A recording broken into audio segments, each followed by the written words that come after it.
Welcome to episode 5 of The Prophet's Red Robe. If you're just joining us, I recommend starting with episode 1. Everything in this story is connected, and you'll want the full picture. For those who've been with us from the beginning, you've seen the signs and heard the whispers. You know something has been building. Now it's here. Take a deep breath, block out the noise, and get ready. Back in Nyandarua, Prophet Eliud was growing restless. The moment he and his inner circle uncovered the true identities of Brian and Wanjiku, he wasted no time. He sent his hired men, loyal, discreet, and dangerous, to search everywhere. Their homes, their workplaces, the neighborhoods of friends and relatives, any place they might turn up. Days passed. Nothing. Only a vague report from West Pokot. A pair resembling Brian and Wanjiku had been seen asking questions at the largest library in the area. Something about a sketchbook. Eliud's instincts kicked in.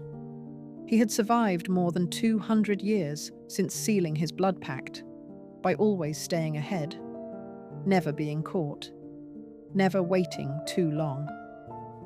And now, in a world where everyone carried a camera in their pocket, he knew the risks were far greater. They could already have photos, or worse, video, stored in the cloud, set to upload automatically if they disappeared. Eliud had long controlled mainstream media, TV stations, newspapers. Bribes had ensured they never published anything negative. But social media, that beast was beyond his control. He couldn't take the chance, and the silver bowl was nearly full. He needed just 50 more, blood and organs, for this turn of the ritual. The sacrifice required balance, timing, and above all, completion. So, he gave the order. His ushers were instructed to act fast. A new night mass would be held.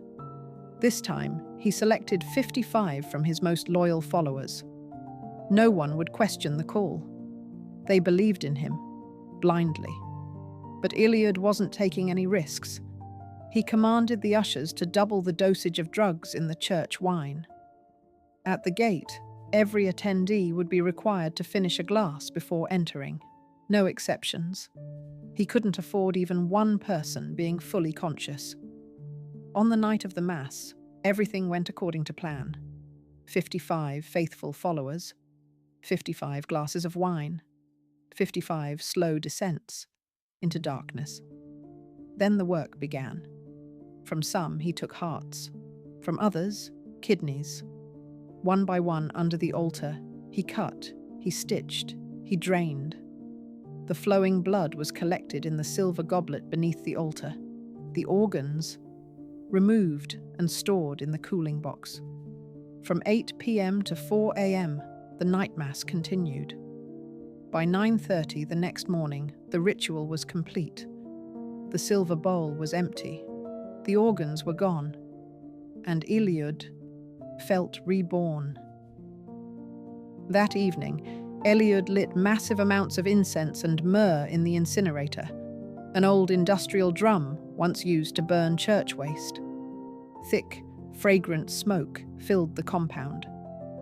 Within hours, everyone, ushers, churchgoers, anyone still on the grounds, felt dizzy, like they'd swallowed strong liquor on an empty stomach. Then they collapsed, all of them. Eliud watched as they drifted off to sleep.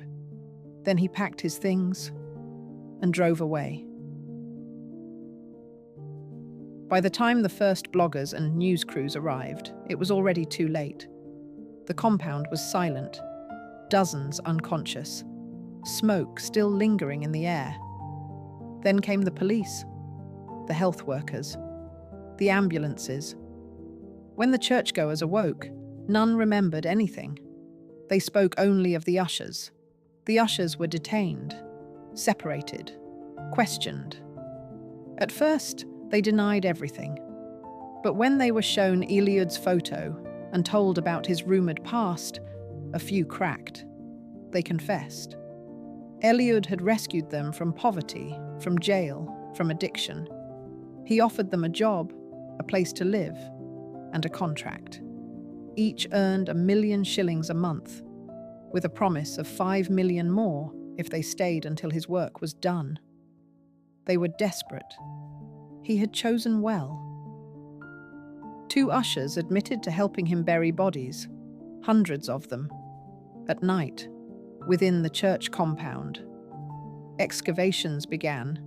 Cadaver dogs were flown in from Johannesburg. They uncovered 98 bodies, but the numbers didn't add up. If each night mass involved 10 people, twice a week, for 3 months, the true death toll was likely far higher. It became the biggest scandal Kenya had ever seen. But Prophet Eliud? He was gone. Some say he fled to Somalia. Others believe he crossed into Ethiopia or South Sudan. There were no fingerprints, no official birth record, no paper trail. But now, for the first time, his face was in police records. And his crimes, from the bodies in Nyandarua to the whispered horrors of decades past, were no longer just rumors. Maybe not today, maybe not tomorrow. But if he resurfaces 30 years from now, under a new name, a new face, a new life, someone will remember, and this time, he won't get away. And that brings us to the end of episode 5, the final chapter of this chilling story. What part of the story resonated most with you? If you ever came across a preacher like Eliud, would you be brave like Brian and Wanjiku? Or would you look away and say, "It's none of my business"? Let us know in the comments. We'd love to hear your thoughts, your theories, and your suggestions for future stories. If you enjoyed this series, hit that subscribe button, because more stories like this are coming soon. Until next time, stay curious, stay bold, and be careful who you trust to guide you spiritually.